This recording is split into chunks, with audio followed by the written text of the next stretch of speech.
नैब के इशू पे, नैब अमेंडमेंट्स के इशू पे हुकूमत पहले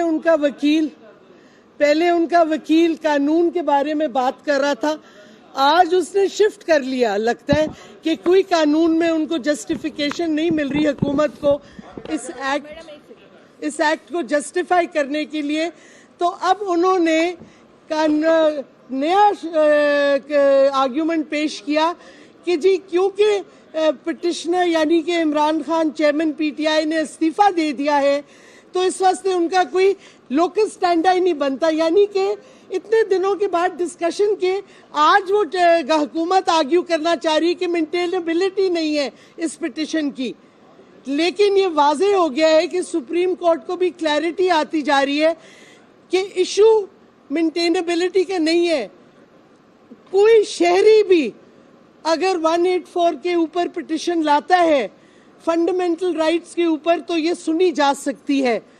तो और हुकूमत ने फिर अजीबोगरीब बातें की कि जी पता नहीं पेज ले रहे थे जिन्होंने इस्तीफा दिया था, और क्या कहते हैं लॉजेस में रह रहे थे। मैं दो बातें क्लियर कर दूं, कोई पे जमा नहीं हुई किसी एमएनए के अकाउंट में जिसने इस्तीफा दिया था 11 अप्रैल के बाद एज एमएनए, कोई नहीं पे दी गई। दूसरा जो बड़ा इंटरेस्टिंग लीगल पॉइंट मैं आज फिर दोहराना चाहती हूँ, जबकि जो हमारे वो जिनको खरीदा गया था राजा रियाज एंड को, जब उन्होंने खत दे दिया कि हम नया ऑपोजिशन लीडर अपॉइंट कर रहे हैं, तो वाज़े तौर पे जब स्पीकर ने एक्सेप्ट कर लिया ये नए ऑपोजिशन लीडर को, तो उन्होंने इस्तीफे भी एक्सेप्ट कर लिए लीगली। पेज रोक दी, नया ऑपोजिशन लीडर उन्होंने एक्सेप्ट कर लिया। तो ये क्या ड्रामा किया था, 30-30 लोग, 40-40 लोग के इस्तीफे, जब उन्होंने वाज़े तौर पे लीगली पहले दिन से सब इस्तीफे एक्सेप्ट कर लिए थे। तो ये तमाशा खेला जा रहा था। और आज जजेस ने ये सवाल पूछा है और इंशाल्लाह हमारे वकील जवाब देंगे इसका कि ना पेश दी गई 11 अप्रैल से, बल्कि जो इवेंचुअली हमें डी नोटिफिकेशन आया वो भी बैकडेट किया गया 11 अप्रैल को।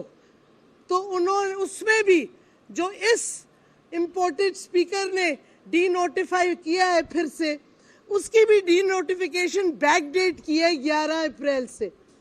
तो ये तमाशे खेल रहे हैं। ये सारा नैब का जो कानून तब्दील किया गया है, असल सवाल उठता है ये क्या इंडिविजुअल्स को, कई खास शख्सियतों को फायदा हुआ है या कौम को फायदा हो रहा है? आप लिस्ट देख लें नैब ने जो दी है किन को फायदा हुआ है, तो पूरी इम्पोर्टेड हुकूमत के लोगों का नाम है उसमें। ये खास जरदारी, शरीफ्स और बाकी ये जो टोला है कबाल ऑफ क्रुक्स का, इनको फायदे के लिए पूरा ये नैब का कानून तब्दील किया गया है।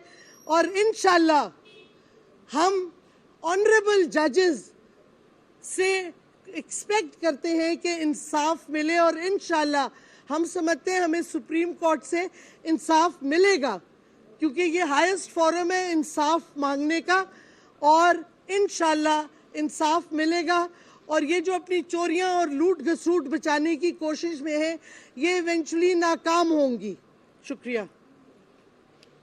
मैडम ये बताएं कि आप जो कह रही हैं कि ये इस्तीफे 11 अप्रैल से एक्सेप्ट किए गए, तो आपकी मतलब ग्रीवेंस किस पे ऊपर है कि ये आज से एक्सेप्ट होने चाहिए, तनख्वाहें मिलनी चाहिए थी, नहीं, हम ना मिलने पे है? हमारा ग्रीवेंस नहीं है, हम सिर्फ पॉइंट आउट कर रहे हैं कि एक तरफ वो स्पीकर और वो कहते हैं कि जी हमें इस्तीफे पहले हमने चेक करना है, हमने जब तक चेक नहीं करेंगे तो बुलाया तो किसी को नहीं उन्होंने।